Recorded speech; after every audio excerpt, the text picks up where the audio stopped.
मैं हूं Abbas Khan guidance tips YouTube channel से। आज की वीडियो में मैं इसको डिस्कस करूंगा कि जो लोग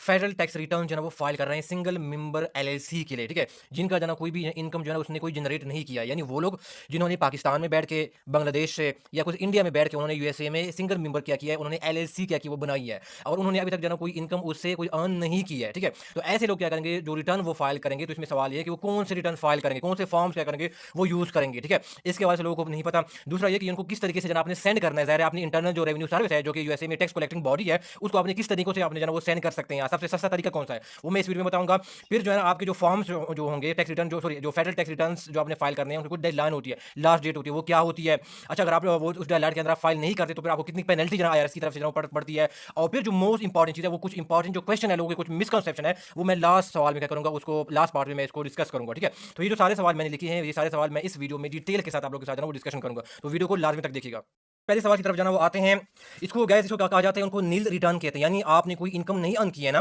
तो ऐसा रिटर्न को जब आप फाइल करते हैं उनको नील क्या हो जाता है, या इनको जीरो रिटर्न भी कहते हैं, ठीक हो गया, ये वर्ड इनके यूज किया जाता है। तो उस वक्त में सिंगल मेंबर एलएलसी ने कौन सी जो रिटर्न फाइल करने, कौन से फॉर्म फाइल करने, उसने सबसे पहले क्या होता है, फॉर्म कहता है 1120, ठीक है। ये फॉर्म उन्होंने क्या करना होता है, ये फाइल करना होता है। दूसरा जो इंपॉर्टेंट उनका एज ए कवर क्या हो जाता है, ये पेज क्या करता है, एज ए वो एक्ट कर रहा होता है, ठीक है, एज ए कवर पेज, ठीक है। अच्छा जी, फिर इसके अलावा क्या एक फॉर्म है 5472, ठीक है ना, 5472 फॉर्म है, ठीक है ना। तो उन्होंने ये बेसिकली क्या करना होता है, बड़ा डिटेल होता है, ये उसने वो फाइल करना होता है रिटर्न, ठीक है ना। किन लोगों के लिए, जिनका जो जिन्होंने फेडरल टैक्स एनुअल लेवल पे जो फाइल कर रहे हैं, जिनके सिंगल मेंबर एलएलसी है, और जिन्होंने कोई भी क्या किया इनकम नहीं बनाई, अभी तक कोई अर्न नहीं किया है, ठीक है, तो उन्होंने जो वो नील रिटर्न फाइल करना पड़ेगा, ठीक है, यूएसए में। और फिर ये क्या, इसके लिए कौन कौन से फॉर्म्स है, 1120 फॉर्म है, और दूसरा क्या है 5472 फॉर्म है, और तीसरा जो है ना वो बेसिकली क्या है, वो इनसे रिलेटेड है, उनको कहा जाता है फेडरल सपोर्टिंग डॉक्यूमेंट्स, ठीक है ना। ये तीनों क्या करना है, ये आपने फॉर्म, ये आपने रिटर्न्स क्या करना है, ये आपने फाइल करने हैं, ठीक है। अब इसके हवाले से कुछ लोगों के मिसकंसेप्शन है, कुछ मिसकंसेप्शन मैं लास्ट में बताऊंगा इस वीडियो के, और कुछ मैं यहां पर जो मैं साथ बता देता हूं। मिसकंसेप्शन ये है कि वो ये समझते हैं कि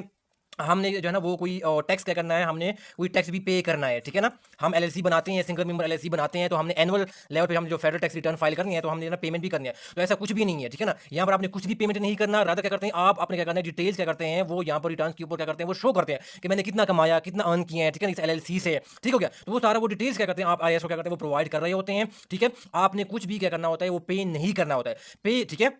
ये बात तो क्लियर हो गई है। दूसरी बात ये है कि लोग समझते हैं कि हमने कोई इनकम जो है ना हमने अर्न ही नहीं किया, यानी किसी ने एलएलसी बनाई है सिंगल मेंबर, अब इसने कोई बिजनेस ही नहीं किया है, ठीक है ना। तो अब वो समझते हैं कि हमने कोई जो है ना कोई फाइलिंग ही वो है, फाइल रिटर्न ही नहीं करना, ठीक है। उन्होंने हमने कोई वो है फॉर्म, वो टैक्स रिटर्न फाइल ही नहीं करना, बल्कि ये ऐसा बिल्कुल भी नहीं है। अगर आपके पास जो है वो जीरो भी इनकम है ना, जीरो इनकम यानी आपने कुछ भी नहीं कमाया, तभी क्या करना है आपको जो है ना यूएसए में एनुअल जो फेडरल टैक्स होता है आईआरएस को, वो रिटर्न क्या करना होता है, आपने उनको सबमिट कराने होते हैं। इवन अगर आपके क्या जीरो इनकम भी है, तब भी आपने क्या करना होता है, वो जमा करवाना होता है, ठीक है। वो कुछ लोग समझते हैं कि हमारी जो कोई इनकम ही नहीं, हमने कोई अर्निंग नहीं किया, हमने कोई बिजनेस ही नहीं किया अमेज़न का या ईबे का, तो हमने जो है कोई रिटर्न ही फाइल नहीं करनी, गलत है। आपने मस्ट क्या करना है, आपने फाइल करना है रिटर्न, चाहे आपकी इनकम जीरो ही क्यों ना हो, ठीक है। और दूसरा ये कि टैक्स पे आपने कोई भी टैक्स पे नहीं करना होता, जस्ट रिटर्न क्या करनी होती है आईआरएस को। इंटरनल रेवेन्यू सर्विस है, जो कि जिस तरह पाकिस्तान में बीआर है फेडरल लेवल पे, इस तरह जो यूएसए में इंटरनल रेवेन्यू सर्विस कहा जाता है, आईआरएस कहा जाता है, उसको आपने क्या करना होता है, ये तीनों जो चीजें हैं ये आपने उनको सबमिट करानी होती है, ठीक हो गया। अब नेक्स्ट सवाल की तरफ हम आ जाते हैं कि आपने टैक्स रिटर्न है, फेडरल टैक्स रिटर्न, वो अपने आईआरएस को कैसे सेंड करने होते हैं, ठीक है। अब यहाँ पर क्या दो तरीके हैं, ठीक है ना। यहाँ पर मैं कहूँगा टू वेज है, ठीक है ना, अपना जो रिटर्न है वो सबमिट कराना या फाइल कराना।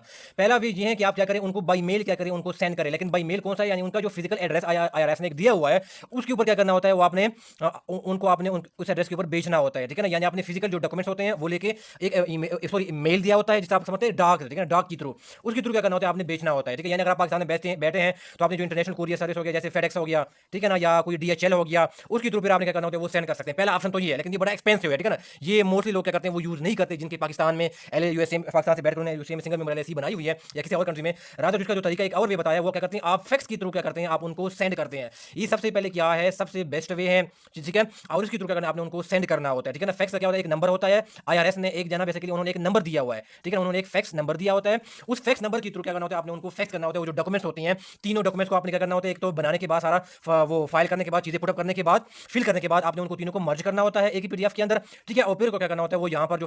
वो है फैक्स जो आपने जो भी यूज करते हैं वहां पर आपने अपने अपलोड करके फिर आपने वो सेंड करनी होती है, ठीक है। तो ये बेसिकली ये मोस्टली क्या होता है, सबसे बेस्ट तरीका है, और आप ये क्या करेंगे, आप उनको यूज करेंगे, ठीक हो गया। अपना जो टैक्स रिटर्न जो है वो फाइल करता हूँ यूएसए में, वो मैं क्या करता हूँ, मैं ड्रॉप बॉक्स, ठीक है ना, ये ड्रॉप बॉक्स क्या है, फैक्स है, उसको मैं खुद क्या करता हूँ, पर्सनली क्या करता हूँ, मैं यूज करता हूँ अपने टैक्स जो रिटर्न्स है वो मैं क्या करता हूँ, मैं उसको फाइल करता हूँ, ठीक है। तो आप भी जो है उनको जो है वो यूज जो है वो कर सकते हैं। बॉक्स जो है फैक्स है उसके थ्रू अगर आप सेंड करते हैं ना, तो बेसिकली ये 5 पेजेस क्या करते हैं, वो आपको जो है वो फ्री करते हैं, ठीक है ना, वो फ्रीली आप उनको सेंड कर सकते हैं, ठीक है। लेकिन जो आईआरएस की जो आप जो तीनों जो फॉर्म आप सेंड करेंगे ना, फॉर्म 11205472 और 14 जो डॉक्यूमेंट होते हैं, टोटल मिला के जो है वो 10 पेजेस क्या हो जाते हैं, वो बन जाते हैं, ठीक है ना। लेकिन ड्रॉप बॉक्स आपको 5 पेज तक जो है वो फ्री जो है आपको अलाउ करते हैं कि आप सेंड कर सकते हैं, ठीक है। तो इसके बाद फिर क्या करना होता है, आपने $1 क्या वो क्या करते हैं वापस चार्ज करता है, अगर आप जो है वो 10 वो है 5 पेजेस से एक्सीड कर जाते हैं, तो फिर जो है आपको जो है ड्रॉप बॉक्स के थ्रू फैक्स सेंड करने के लिए आपको जो है जस्ट $1 जो है आपको चाहिए होगा इन 10 पेजेस को सेंड करने के लिए, ठीक है। तो ये सबसे बेस्ट है, रिकमेंडेड है, और आप जो है आप उनको जो है वो यूज कर सकते हैं अपना जो टैक्स रिटर्न है वो फाइल करने के लिए, ठीक हो गया। गाइस नेक्स्ट सवाल आ जाता है कि इनकी डेडलाइन क्या होती है और पेमेंट वो है टैक्स रिटर्न फाइल ना करने की सूरत में कितनी पेनल्टी आपको पड़ती है।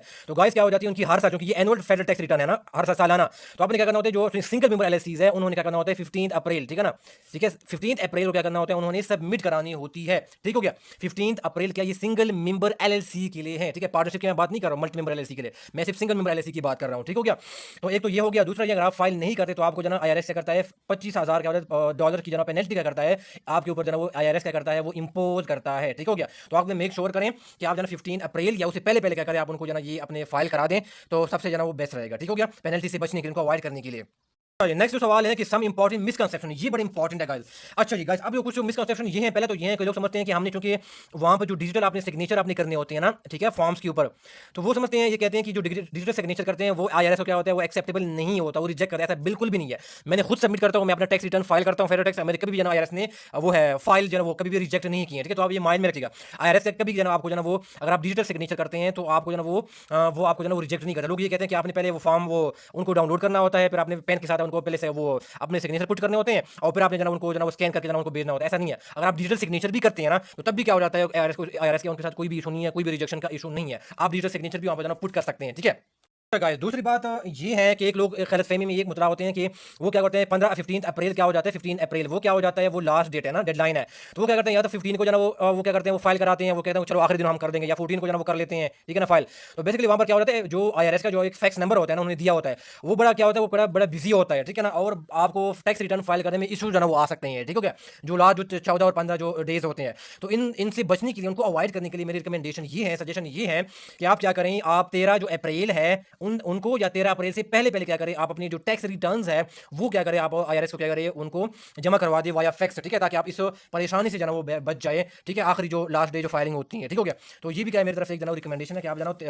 13 जो अप्रैल है उससे पहले पहले क्या करें आप उनको करवा लें, ठीक हो गया। तो ये कुछ सवाल थे जो लोगों के काफी कंफ्यूजन थे और मैंने इस वीडियो में होपफुली कि आपको काफी इन्फॉर्मेशन मिल गई होगी, ठीक है। आप लोगों को कोई क्वेश्चन आप समझते हैं कि मुझे इस टॉपिक के ऊपर कोई वीडियो बनानी चाहिए, तो आप जरूर क्या करें कमेंट बॉक्स में जाना उनको मेंशन कर दें, ठीक हो गया। कोई आप जना हेल्प लेना चाहते हैं, आप टैक्स रिटर्न फाइलिंग में सर्विस आप लेना चाहते हैं, तो आप जरूर जना ले सकते हैं। सुनने का बहुत